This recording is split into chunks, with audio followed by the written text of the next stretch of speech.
Welcome back to the Takeout. According to reporting from the Wall Street Journal, the Director of National Intelligence, Tulsi Gabbard, is leading the Trump administration's efforts to look into the 2020 presidential election. We should note, no credible evidence has been presented in court or elsewhere that anything improper with that election occurred. Gabbard took part in the FBI's raid at the Fulton County Elections Operations Center earlier this week.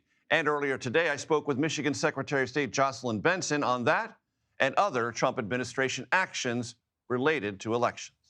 A lot of news in your space this week, not in Michigan, but Fulton County, Georgia. Yeah. And you're here for the National Association of Secretaries of State. As I understand it, later today, the Attorney General of the United States, Pam Bondi, the Director of National Intelligence, Tulsi Gabbard, and the Secretary of Homeland Security, Kristi Noem, all due to talk to secretaries of state across the country. Try to evaluate those two things for me, if you can. Yeah, I mean, it really reinforces what we've seen unfolding since the 2020 election, which is that we continue to be in the middle of a battle over the future of our democracy, over the future of our rights and freedoms. And it's a battle that's increasingly, it's made it increasingly clear as things unfold in Minnesota as well, how critical state officials are to standing up to lies, to threats, to the misuse and abuse of authority at the federal level, and do so to stand up in furtherance of the truth of the law and to protect the voices, the votes, the safety of the residents and citizens in our respective cities and states. So I'm proud to have always been that official who will do that, but now more than ever, we need all states officials, regardless of your political background, regardless of your party affiliation, to just stand up to the threats, the lies, all designed ultimately, I think, not just to dismantle democracy and all that we talk about in this battle, but to make us feel small, like our voices don't matter, and to deter the American people from actually exercising their rights to hold this administration accountable at the ballot box, all of which, of course, is tied up in the other rhetoric we're hearing about President Trump joking about canceling an election and all the rest.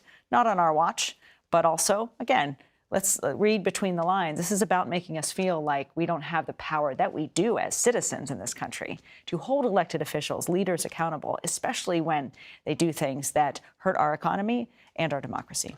Do you see any legitimate role for the FBI taking materials out of the Fulton County elections offices? Look, first, transparency is our friend.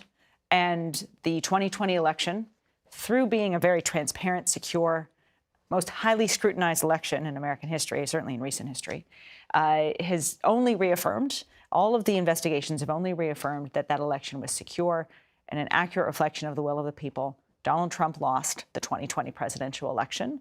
And instead of accepting that and moving on, and actually doing the work that he has now been elected to do, the rehashing of long disproven conspiracy theories with no evidence that there's any evidence of wrongdoing. And look, if there had been anything awry with the 2020 election, we would have found it by now because of the level of scrutiny that we've seen, not just in Georgia, where they did a full hand recount of the paper ballots in that election. With observers. With observers. Transparency is our friend. In Michigan, we did over 250 audits of that election, all of which conducted not just by election officials, but by the state auditor, by Republican officials in the state Senate. All of those investigations, audits, and the like only reaffirmed the results of the election and reinforced the security of our processes. So, again, we welcome the questions. We welcome the ongoing conversation. But we all need to, at some point, just recognize Donald Trump lost in 2020. The election was safe and secure and an accurate reflection of the will of the people.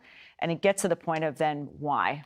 Why rehash these old, long disproven conspiracy theories? Because one effect it does have, not just in continuing to sow seeds of doubt among the American people, wrongly so, about our elections, it leads to threats against us, against election officials, against local officials, against our families, our staff. And that is exhausting. To show up every day and do our job well and with integrity, whether we be Republicans, independents, or Democrats, to do a good job and administer a safe, secure, high turnout election, and then have to withstand threats to our families, to our safety, because of these baseless accusations and conspiracy theories. To me, Attorney General Bondi, Secretary Noem, and others want to come to our association today and talk to us. That's what I have to say. Know that as you further these conspiracy theories, the impact is on us.